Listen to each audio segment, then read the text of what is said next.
In 1564, the Italian city of Monterra vanished. No people, no sound, only stagnant floodwaters filling the streets, and houses smelling of wax, blood, and thick, cloying honey.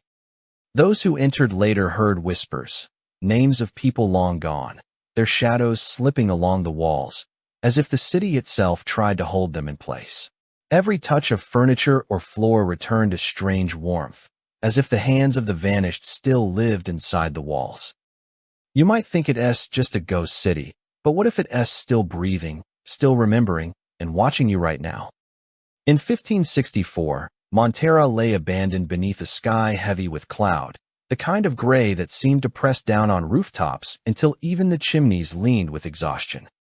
Streets shimmered with water left by a flood that had arrived quietly, without thunder or warning, carrying with it debris, mud, and the faint, persistent tang of something that could have been iron or copper, or perhaps the residue of lives erased. Roof tiles sagged where the water had settled, their terracotta faces darkened by rot, and the bell towers stood crooked, their tongues still, reflecting in pools where ripples never fully formed.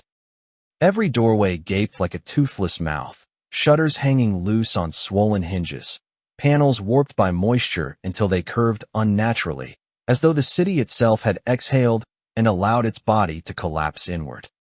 The air carried a heavy perfume of wax, burned unevenly in forgotten hearths, mingled with the sickly sweetness of honey that had dripped from ruined barrels and the metallic tang of old blood pressed into the grain of the streets, the stairs, the floors of empty homes. It clung to hair and clothing, a slow, suffocating weight that left the lungs tasting of iron and decay.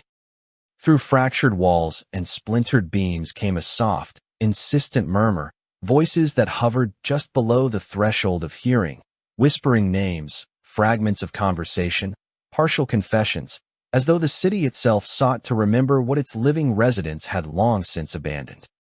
Shadows moved in the corners of vision, pooling and stretching in impossible ways, and when one followed a narrow alley, the walls seemed to breathe, expanding and contracting as if holding some secret too large to release. Floors beneath bare feet sloped slightly in impossible angles, a subtle curvature that suggested motion frozen mid-gesture, an echo of hurried steps, of knees striking wood in fear or prayer. Windows were smeared with water and silt, yet through them one could glimpse rooms untouched by time, where tables remained set, plates stacked neatly, a loaf of bread hardened but still resting as if expecting to be eaten. In one house, a staircase wound upward to a ceiling that had collapsed long ago, yet each step was solid, responding to weight with a quiet acknowledgement, as though remembering the passage of those who had disappeared. The soft chorus of murmurs increased near the square, carrying the scent of crushed herbs and something acrid, like sweat left to ferment beneath cloth, mingling with the sweetness of flowers now browned and pressed into the mud. Statues in the plaza wore the same quiet, accusatory gaze, their marble eyes capturing the absent townsfolk in frozen expressions, lips pressed to silence that no flood could undo. Lanterns left on iron hooks had long since gone cold, their wax pooled into blackened puddles, yet the faint shimmer of light seemed to linger where a flame once bent and flickered, casting shadows that quivered in anticipation or perhaps in remembrance. Even the river, swollen from rains long past, carried not only water but a sense of preserved memory, lapping softly at the edges of streets, reflecting rooftops that no longer bore human weight.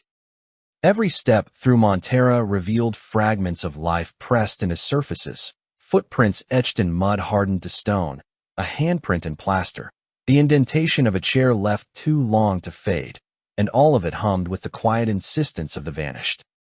Time itself seemed suspended, held in place by a city unwilling to forget, unwilling to release, murmuring in a language almost understood yet impossible to speak, preserving the lives that had vanished into air, water, and shadow, until the next intruder would wander beneath clouds heavy with silence and feel, impossibly, that they had never left at all.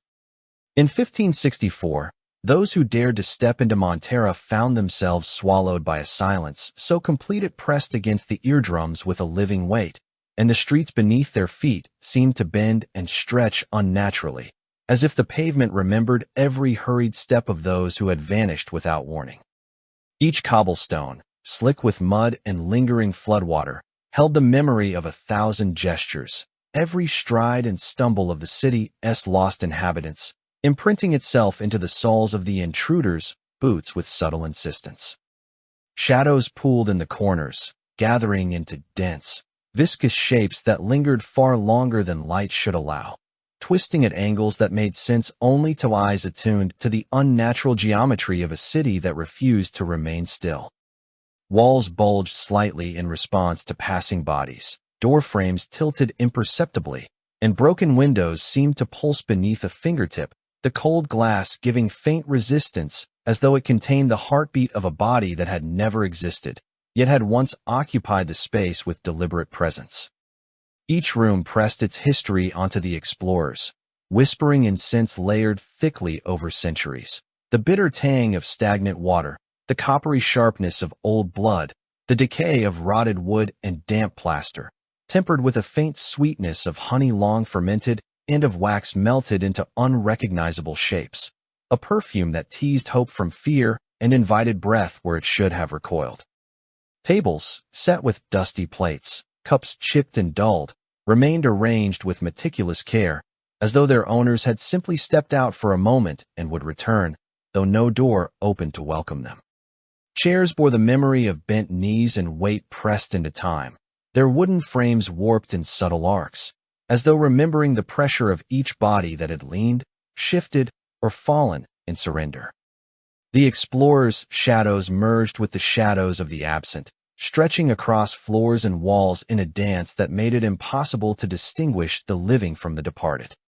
They passed hallways where the floorboards groaned softly, not under weight, but under recollection, each plank flexing and sighing in rhythm with the echo of footsteps that had traversed them centuries before. Staircases twisted slightly, each step resisting in unexpected ways, and attic doors hung unevenly, creating a tension in space that suggested someone, or something, was always perched just beyond sight. Through shattered windows, light slanted in narrow ribbons, illuminating dust motes that floated in slow, deliberate spirals, like miniature constellations tracing the paths of unseen wanderers. As explorers entered larger halls, the air thickened with humidity, scented with the lingering sweetness of crushed flowers and herbs pressed into mud, the acrid tang of sweat and fermenting honey pressing against the senses, and the faint coppery stench of old wounds that had never been tended. Every wall seemed to hum faintly, vibrating at a frequency that resonated with the bones beneath the feet, and the murmurs grew in intensity, coalescing into fragmented phrases, whispered questions, partial confessions, syllables of prayer, of fear, of longing, carrying the names of those who had disappeared. No corner of the city was free from this presence. Even alleyways between collapsed homes whispered as the wind passed through, forming sentences in the mind before they could take shape in sound. Floors slick with water and mud reflected distorted images of the explorers, their features elongated and multiplied, overlaid with hints of faces that had never been alive at the same time, caught in the same spaces, frozen in gestures both ordinary and desperate. When a hand rested on a wall, the plaster seemed to yield, pressing back faintly, soft and elastic as though it remembered the touch of a palm centuries before, leaving impressions that burned slightly on the nerves and lingered on the skin long after the hand was removed. Broken furniture released scents bound in memory, the sharp tang of fermented fruit from a kitchen table, the musty heat of tightly pressed bedclothes, the faint, sour sweat of forgotten shoes, each item saturated with the lived experience of absence. Courtyards, flooded and overgrown, hummed with the resonance of vanished lives. The water held echoes of laughter, arguments, hurried footsteps, cries stifled mid-sentence, and even as explorers moved through, the city seemed to bend around them, guiding them past spaces it had deemed unworthy of intrusion, shaping corridors and alleys subtly, without ever physically moving walls. Near the cathedral in the central square, the density of presence was nearly unbearable. The marble steps exuded cold that penetrated bone, and the interior, though ruined and open to the sky, carried the scent of incense long burned away, mingled with the acrid tang of melted wax and the faintest trace of blood pressed into stone. Sculpted faces on pillars seemed to watch with intent, lips pressed in expressions that were not carved by human hand, but formed in response to the absence of worshippers, reacting to every footstep, every breath. The air inside shivered faintly, carrying whispers that repeated and distorted as if time itself had folded in upon the city, layering memory upon memory, past upon present. Explorers discovered rooms that appeared identical to ones previously entered, yet differed subtly. A table might be in the same corner, but the plates were stacked differently. A chair facing the wrong direction, a window reflecting a sun that was no longer in the sky. The city was not static, but alive in a way that did not require motion, a sentient memory pressing against the living with patient inevitability. Even as the intruders attempted to chart their path, the streets rearranged themselves subtly, alleys lengthening, floors sloping imperceptibly, and doors opening to reveal spaces that had never existed, hallways folding into attics, basements stretching beneath them, carrying them deeper into the resonance of absence. Each step invoked a faint, electric pressure, as if the memories of those who had vanished were being pressed into the explorers' bodies, leaving behind impressions that throbbed in the chest, tingled along the spine, and whispered truths that could not be comprehended. The city observed, it did not threaten, it pressed itself into the intruders, binding them to its memory, teaching them that no one ever truly left Monterra once the flood had taken its final measure. Every building, every street, every shattered fragment carried an echo of life, a presence layered in subtle ways, waiting to be acknowledged, waiting for the next soul to wander in and feel, unmistakably, that they were not alone, that they had never truly entered a city of stone, but a city of memories that breathed, whispered, and remembered in their absence. Corridors in Monterra shifted at night, folding in on themselves like pages in a book being rewritten by an unseen hand. Stairways that had led to attics now collapsed or burned, and cellars brimmed with water untouched by human hand, the surface smooth and reflective as if preserving something far older than memory. Explorers who ventured deeper found that the air itself seemed to thicken with recollection, carrying scents of mildew, wet stone, and honeyed decay so dense that each breath felt like inhaling centuries. The whispers intensified, layering themselves into a cacophony of fragmented phrases, partial confessions, interrupted prayers, and sighs folded into cries that had never reached sound, their source impossible to locate, yet impossible to ignore, echoing from the very bricks and plaster.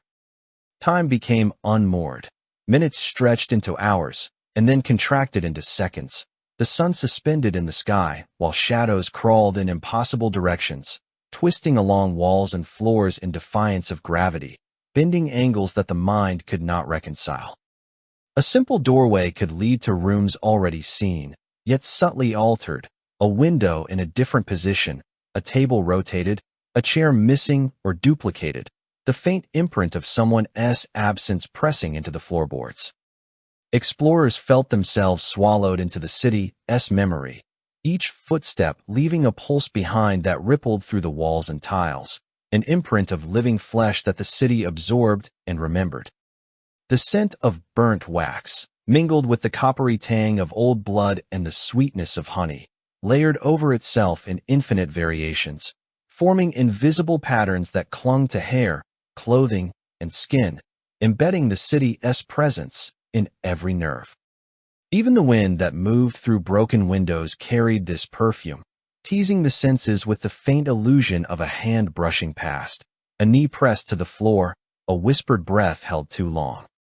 In some alleys, puddles reflected interiors of rooms that did not exist above them, ceilings where they should not have been, staircases ending mid-air or folding downward impossibly, and the explorers' reflections twisted, elongated, multiplied with subtle distortions that made each glance uncertain. Was it their own shadow, or the echo of someone else's long gone.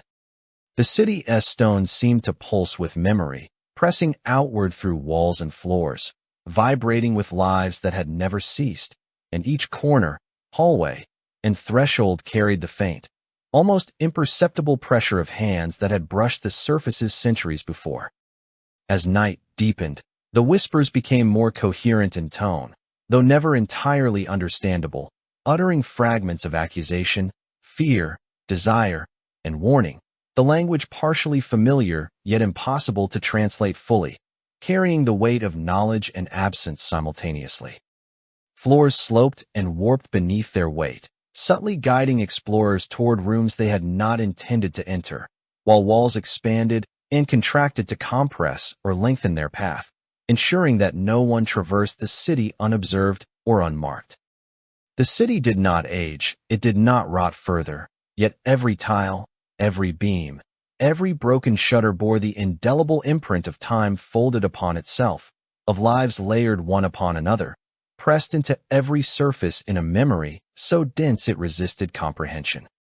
Every step made the air heavier, a tangible tension pressing into the chest, a low vibration transmitted through stone and wood that seemed almost alive, like the heartbeat of a body that had never been alive in the traditional sense.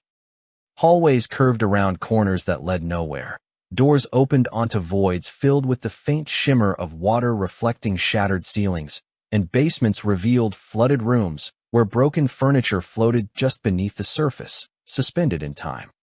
Each movement brought with it new echoes, the scrape of a foot across a floor, the creak of a beam settling, a whisper that trembled against the ear, indistinguishable from thought itself. Windows held visions of past moments, fleeting and impossible to grasp fully. A woman leaning over a table, a child slipping on wet stone, a man pausing mid-step to look over his shoulder, all frozen and replayed in a loop invisible to anyone who did not step carefully into the city's rhythm. Statues in courtyards seemed to shift imperceptibly, tilting their heads or adjusting their gaze to follow intruders, lips parted as though about to speak, yet the voice never came, only the echo of memory pressing outward into the air. Water in the flooded streets reflected impossible angles, stretching the buildings taller or compressing them shorter, and explorers often found themselves staring at facades that did not match the footprint they had followed moments before, the city rearranging itself silently, intentionally, with patient insistence. The scent of decay, wax, honey, and blood thickened near the central plaza, drawing the explorers toward the cathedral, where the cold marble exuded a pressure that penetrated the bones, as though the stone itself had absorbed centuries of kneeling, falling, and trembling. Steps inside the ruin vibrated faintly underfoot, carrying the echoes of chants and prayers interrupted, feet that had never reached the floor, and voices that had never been spoken aloud in full. Chandeliers, once grand, now hung like broken webs, dripping wax into pools on the floor, while the wind through shattered windows carried whispers that intertwined with the memory of flames long extinguished, merging the scent of fire with the damp rot of the cathedral's decay. Explorers found themselves tracing cracks in the marble, each line a fracture not only in stone but in history, a vein through which the city exhaled its memory, and when a hand pressed to a surface, it returned a faint warmth, a pulse, a sensation that the city had registered their presence and considered it, weighing it, folding it into its pattern. The farther one ventured, the more the city pressed upon the senses. Floors shivered, walls leaned closer, shadows elongated into impossible shapes, and the whispers layered into chants that seemed to echo both above and beneath, carrying fragments of thought, feeling, and action that could not be disentangled. Time was unmeasured, gravity was untrustworthy, and the explorers' reflections multiplied and twisted until they could no longer trust their own eyes, the city's memory folding upon itself like a labyrinth of infinite corridors. Every room, every hallway, every flooded basement and burned attic became a record, a resonant space filled with presence, absence, and observation, the city pressing its memory into the intruders until they became part of its whispering architecture. The walls, the floors, the air itself, pulsed with histories, secrets, and unspoken fears, folding every moment into the next, leaving those who entered unable to separate self from city, past from present, living from vanished, until every step was a negotiation with memory itself, and every breath carried the knowledge that Monterra would not release them, would not forget them, would not allow passage without leaving its mark indelibly pressed into their bones. The cathedral in Monterra's central square loomed as a monument to memory itself, its walls swollen with years of damp and silence, each stone humming faintly with the resonance of lives that had once knelt, stumbled, and fallen within its shadow. Candles burned in impossible patterns along the altar, dripping thick, blackened wax onto pews that had never been touched by hands alive to the present, their shapes frozen mid-melt, solidified into grotesque patterns that seemed to pulse subtly in the dim, filtered light. The scent of honeyed decay mixed with the acrid tang of burnt wax and the coppery undertone of long-dried blood, saturating the air so densely that breath became a conscious effort, inhaling centuries of devotion, fear, and desperation all at once. Explorers stepping into the nave felt a weight pressing on their chests, a pull that was neither physical nor spiritual, but something older, a memory of bodies pressed into prayer, trembling, and abandonment, lingering in the air as though the cathedral had refused to release it. Shadows pooled and twisted along the columns, elongating unnaturally, merging with the intruder's own shapes until it became impossible to distinguish what was living, what was cast, and what was carved into the very essence of the structure. The whispers, usually fragmented, became coherent here, chanting lists of names, deeds, betrayals, and sins, their syllables vibrating through the marble floors and stone pillars, tracing invisible lines along walls, over pews, and across collapsed tapestries. Each name uttered seemed to press against the mind directly, layering guilt, fear, and remembrance upon the explorer's own thoughts, leaving a residue that could not be scrubbed or forgotten. When hands traced the carvings on the altar, the fingers left faint impressions, a heat burning slightly, as if the memory of hands long gone had pressed itself into flesh and refused to release, merging past and present in a tactile imprint that reverberated along bone and nerve. Statues of saints and angels shifted imperceptibly as observers passed, heads tilting slightly, eyes narrowing or widening, lips parting as though to speak, but only the low murmur of memory responded, never fully articulating the voices that had once filled these halls. The floor beneath the intruder's feet flexed subtly, groaning in ways that suggested weight had been applied and removed countless times before, as though the city and the cathedral itself were testing the legitimacy of their intrusion.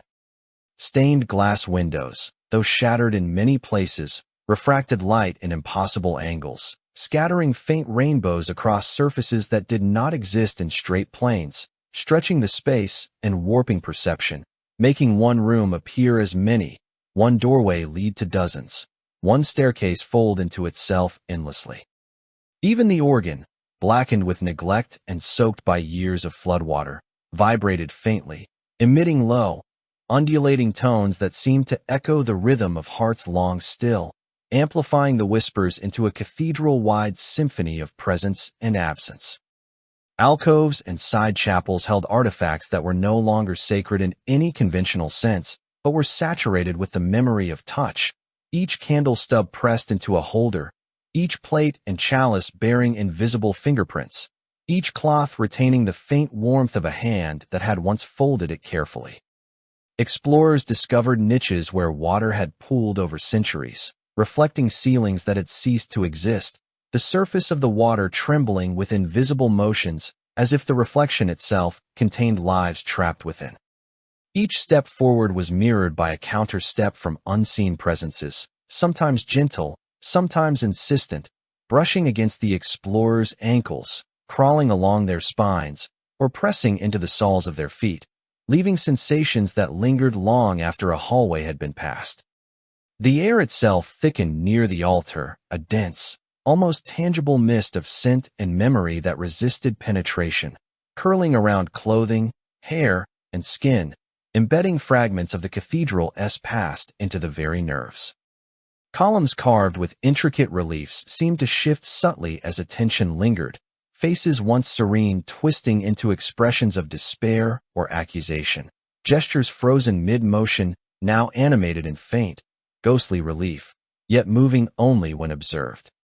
Explorers felt compelled to trace these figures with fingers, feeling the faint burn of centuries pressed into marble, each touch leaving impressions that faded too slowly to be dismissed as imagination. From the nave to the choir, every surface vibrated with echoes of chants and murmured confessions, footsteps that had never ceased, voices held mid-prayer, and the faint scent of incense burned long ago, layered over wax, decay, and damp stone in a living palimpsest that refused to yield to time. Doors to side chambers resisted opening in subtle ways, the handles cool, unyielding, or just slightly mobile, hinting at interiors that either did not exist or had yet to be revealed, waiting for those who had the patience to press onward. Roof timbers creaked with a low, resonant sigh, not from wind or rot, but from the pressure of centuries of memory, the cathedral flexing imperceptibly, a breathing monument to absence, pressing the history of the vanished into the living. Steps taken within echoed strangely, sometimes multiplied into dozens of footsteps where one had occurred, other times swallowed entirely, leaving a silence that felt heavier than sound itself. Explorers discovered carved names in hidden corners, letters worn into stone so deeply that fingertips tingled when brushed, carrying the weight of identity preserved in a medium that refused to relinquish its hold. The larger halls and smaller chapels intertwined in impossible geometry, creating corridors that curved, folded, and doubled back, a labyrinth not of architecture but of recollection, memory shaping space as insistently as stone shaped itself into walls. Water dripped from the ceiling in sporadic, deliberate patterns, echoing off surfaces, carrying scents of mold, rot, and the faint sweetness of honey, striking the floors with faint splashes that resonated like tiny heartbeats. From the central nave to the shadowed corners of side aisles, the cathedral carried the cumulative resonance of lives folded into its substance, each movement, gesture, and breath preserved, waiting for attention, waiting for recognition, waiting for the next intruder to feel that the building was not merely a structure, but a vessel for memory, sound, and the lingering pulse of what had never left. Every candle stub, every shard of glass, every cracked tile, every flexing beam, and every whispering shadow conspired to imprint the explorers with the knowledge that they were now part of the cathedral's memory, a living palimpsest, pressed into the stone, wax, and water, destined to be remembered as long as the city itself refused to forget. The river that had once raged through Monterra carried more than the detritus of flood. It transported fragments of lives, memories pressed into wood, stone, and clay, depositing them in hidden pockets beneath the streets, in basements and cellars that explorers had never known existed, labyrinthine veins under the city that pulsed with the residue of a vanished populace.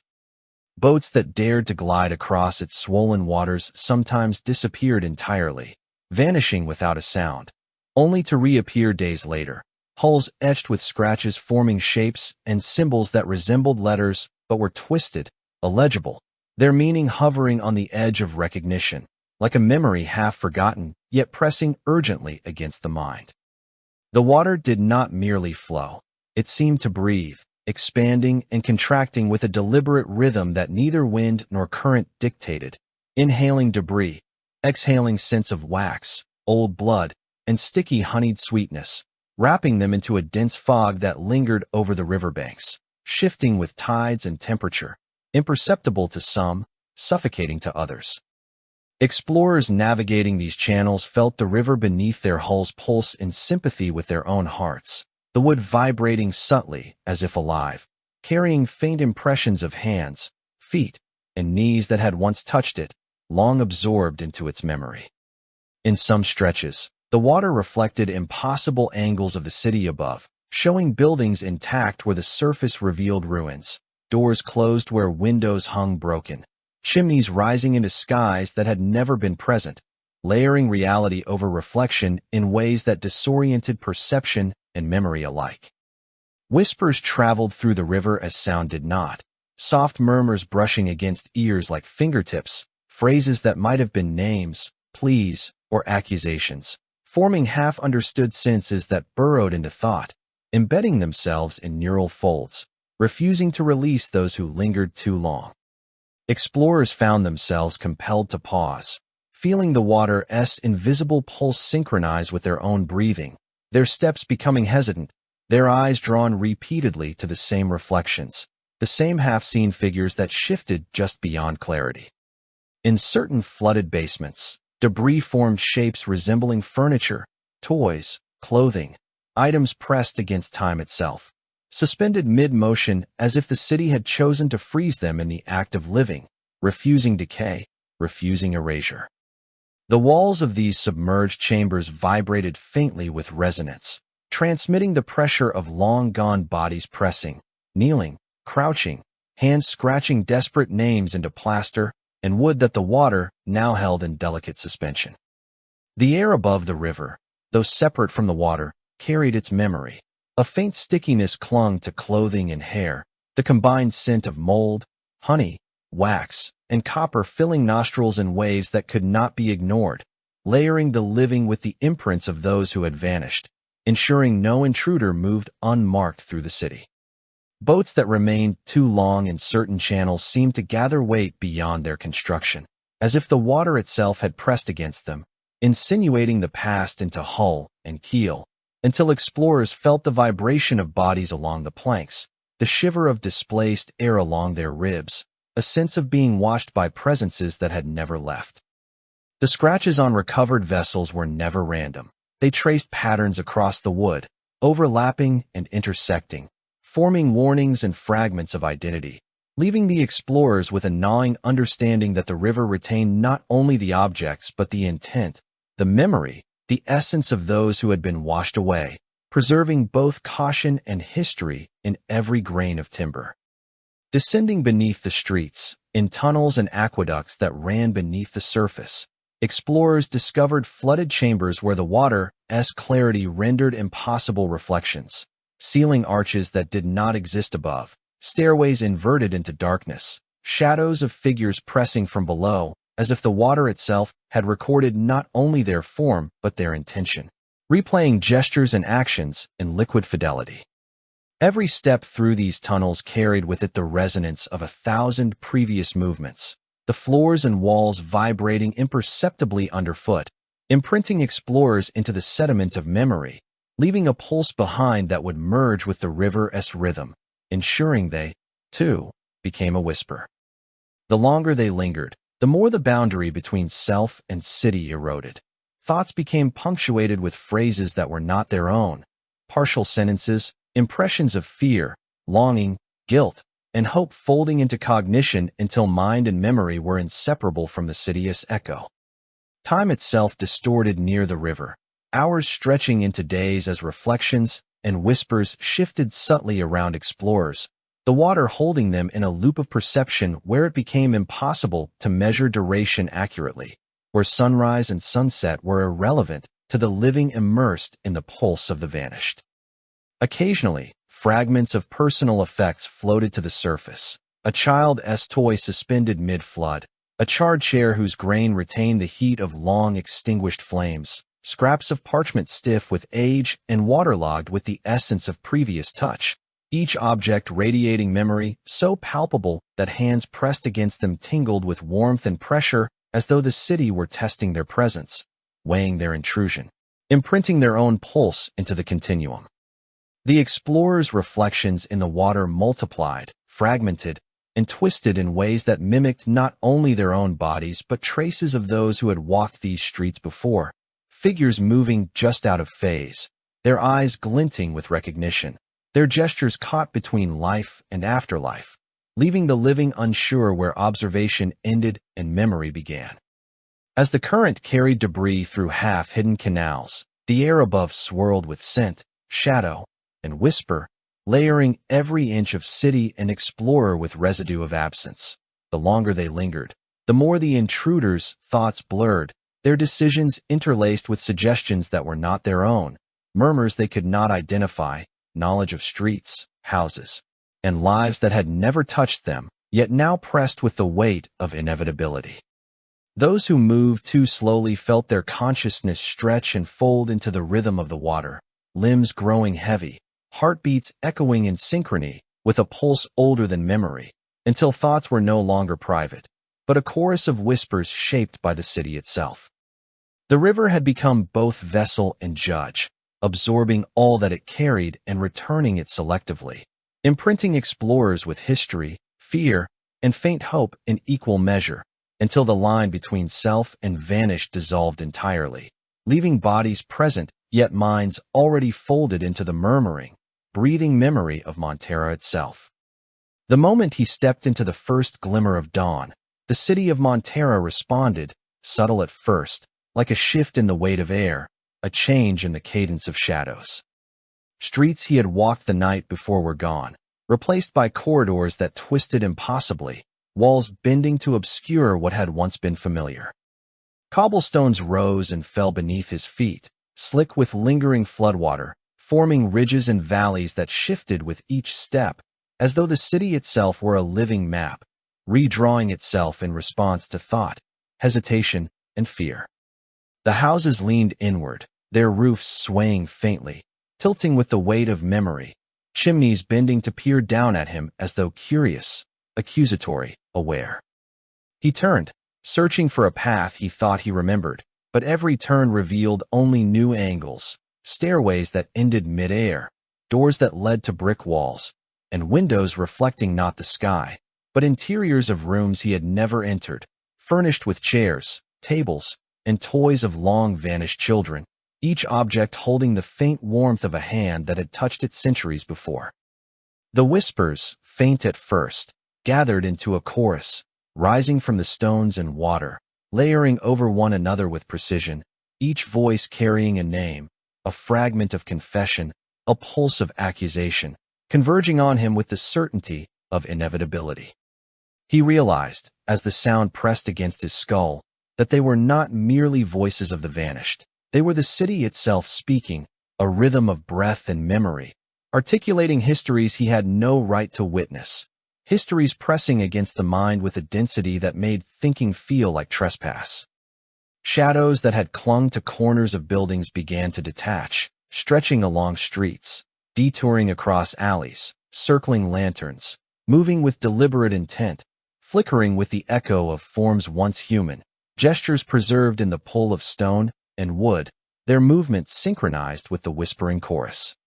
He tried to flee, to run toward what he assumed was the edge of Monterra, but the streets had no edge. They folded back upon themselves, a labyrinth that remembered his path even as it erased it, forcing him to walk in loops that made minutes feel like hours, and hours bleed into days, though the sky never changed, the sun refusing to rise or set in any predictable rhythm. The air thickened, sweet and metallic, honey and copper pressing into nostrils and lungs with every inhalation, sticky with the residue of 1,000 lives compressed into the mortar and timber, saturating him with the memory of meals eaten and abandoned, prayers whispered and left unfinished, bodies pressed into doors and stairways that now resisted escape. Floodwaters from the prior centuries sloshed through streets in small, deliberate currents, lapping at the ankles of his boots, carrying with them detritus of forgotten lives, shards of pottery, scraps of cloth stiff with age, toys warped by water, each fragment seeming to pulse faintly underfoot, imprinting the weight of absence into his mind, so that every step became participation in the city's memory rather than mere movement. Walls flexed subtly as he passed, bricks sliding imperceptibly, tilting just enough to catch the corner of vision, suggesting spaces behind them that could not exist, staircases folding into basements, rooms stacked upon rooms, ceilings dipping into nothingness, all pulsating with life absent yet recorded, as if Monterra refused to admit death, preserving every action, every gesture in a dense matrix of stone, timber, and water. He found himself compelled to pause before every doorway, every window, feeling the heat of past hands brush his own, the faint vibration of knees pressed into floors centuries before, the press of bodies against thresholds, all layered and preserved in a resonance that was physical as well as mental. The chorus of whispers crescendoed, then folded into an almost silent press, a vacuum of expectation and memory that bore down with the weight of centuries, and the shadows, now thick and cohesive, stretched forward, intertwining with his own, brushing across skin and hair with the sensation of deliberate contact, not threat, but inevitability. His heart beat in uneven rhythm with the city, footsteps echoing not only his own but those of the vanished, layered, folded, repeated in patterns that blurred the boundary between observer and observed, between living and recorded. Panic sharpened, a physical taste in his mouth, metallic with fear, sweet with the residue of the city's insistence that he could not leave without acknowledgement of the entirety of its history.